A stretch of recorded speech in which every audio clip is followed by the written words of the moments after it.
Show చేస్తారు కాసేపు, అట్లాగా గొడవ చేయకపోతే శాంతం బలహీనబడి లొంగిపోయినట్టు అవుతుంది. కాబట్టి నాటకం ఆడతారు. చివరిలో కాసిన ఎక్కువ సీట్లు రాబట్టుకోవడానికి కాంగ్రెస్ ప్రయత్నిస్తుంది, తక్కువ సీట్లు ఇవ్వడానికి వాళ్ళు ప్రయత్నిస్తారు.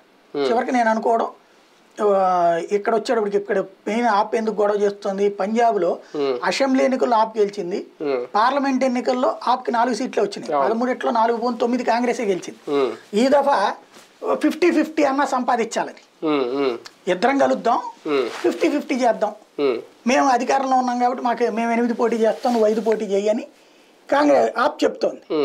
వీళ్ళేమో క్రిందసారి మేము సిట్టింగే 9 కాబట్టి మా 9 మేము పోటీ చేస్తాం, నీ 4 నువ్వు పోటీ చేయి అంటోంది కాంగ్రెస్ పార్టీ. బెంగాల్లో వచ్చేటప్పటికి అసలు నీకేముందని కాంగ్రెస్ పార్టీకి, కాబట్టి నేను 2 ఎత్తాను తీసుకో అంటది. కమ్యూనిస్టులు ఒకప్పుడు 27 సంవత్సరాలు పరిపాలించారు అక్కడ. వాళ్ళు ఏమంటారు, మాకో 10 కాంగ్రెస్కో 10 ఇయ్యి, 20 మాకిచ్చి నువ్వు 22 చేయి అంటారు. అట్టా కుదరదంటది ఆవిడ. అది తేడా.